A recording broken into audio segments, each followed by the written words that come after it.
Why do we keep on gardening when things get tough and the grow seasons get really difficult?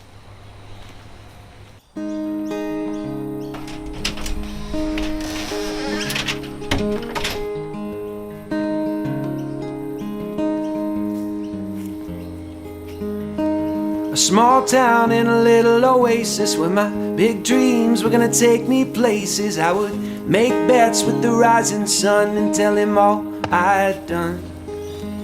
Well, late night walks into Lindbergh Park, and sometimes I'd kiss a girl even after dark. And I never had to shout, 'cause I could hear my thoughts out loud. I just wanna make you proud. And Little Falls, you're a small town, honey, rich in love but not in money. Even if I change my tempo, not gonna let go of everything you meant to me. And Little Falls, you will stay my home. And if I move on when I am full grown, I will still make bets with the rising sun, like I did when I was young. Not all my memories are good though, but I wouldn't change them if I could, no. Big smiles and ridiculous laughter, I will fold that in and remember where I begin.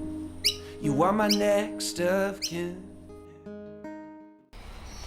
Well, things get tough and life obviously is a challenge at times. And when it's been raining like this for days, super hot weather, crazy weather shifts, lots of pest problems, high humidity, all these things, I look at the garden sometimes and go, why do I even bother? But it's something that I do and that I love. And it's a bit like coming here on this channel and talking to you guys about my passion of growing food at home.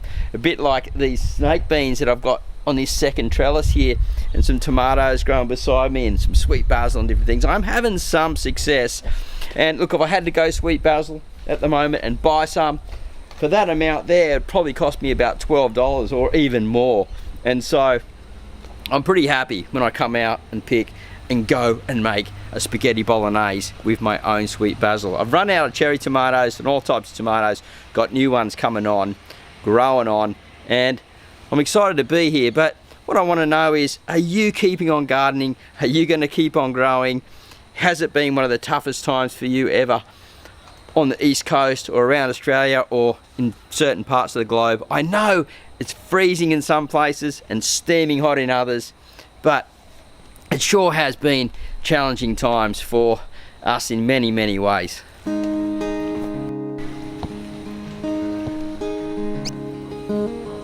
So if you've been watching my channel this week, you'd know that I've been talking a lot about the snake bean and these trellises. Look at that, like there's more of these that I can go and harvest, and I'm going to come back later and pick some of these and put them into one of my curries tonight. These are awesome in curries. Oh look, here's some more. We'll just grab those while we're here. Look how beautiful and thick and long those are. Look at the size of that thing. I'll just grab one more right beside me. I can't stop.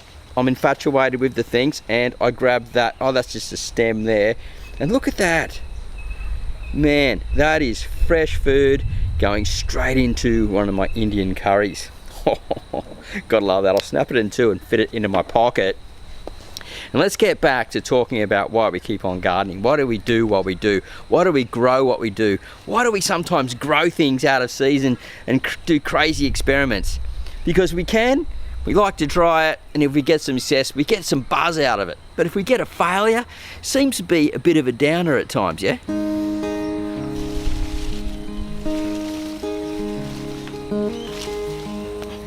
So I've got growing an avocado tree. It's a dwarf species. I think it's a Wirtz from memory. I was just looking inside and see if I could find the tag again.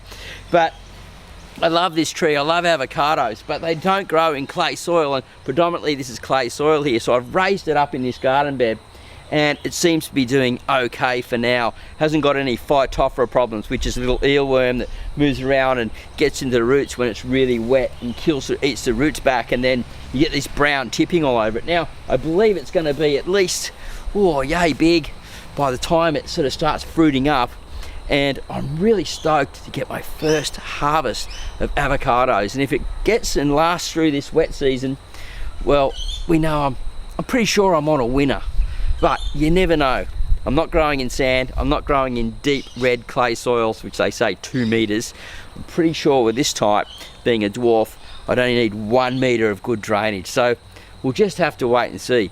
Gardening can be a real risk sometimes, and I know I'm going to be disappointed if this tree, for some reason, dies off.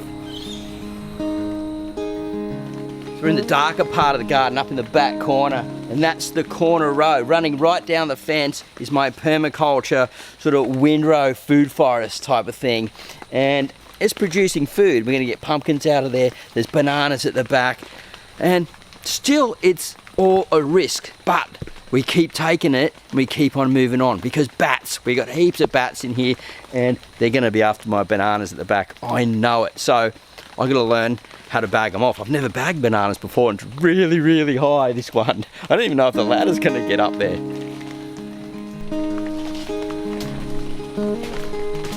Just kidding, the ladder will get up there. But it's pretty exciting to have bananas the first time on this property, and I've never grown them before at my place, just at other places where I've managed. So are you finding it extremely difficult to grow food this year? What problems are occurring to you, and have you got solutions to those problems? You know, sometimes we just need to throw a plant away. It's not doing any good. It could be it's just a bad plant. It just won't do good no matter what you do to grow the thing. So keep that in mind, because I do bin plants quite a lot. And Shirley goes, "What are you doing?" I go, "It's a bad plant, hun. And no matter what we do, it's not going to be successful." And when we see it and look at it, it makes me depressed. So I'd rather replace it with something that I know will grow good there.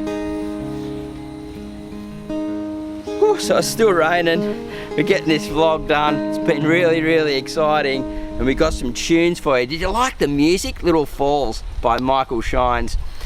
That song, it just reminds me of where I live here in the Byron Shire, Mullumbimby, just south of the Queensland border. Subtropical environment. But I better get back inside. Look, I've been out here in the rain. It's the second time I've shot today in the rain. The first time was with the GoPro, talking about the weather and stuff. And I was really just having a bit of a rant, practicing on the GoPro. But I feel that this type of production is really enjoyable. You get a bit of value out of it, you learn something, and I inspire you to get back out in the garden. It's starting to rain even harder, so I've got to go, guys. Have a great day. Happy everything. God bless. Love thy neighbour. We'll see you at the next video real soon. Here we go. Bye for now.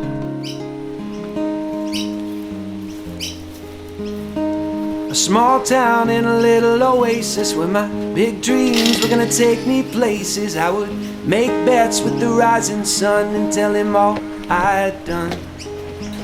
Well, late night walks into Lindbergh Park, and sometimes I kiss a girl even after dark. And I never had to shout, 'cause I could hear my thoughts out loud. I just wanna make you proud.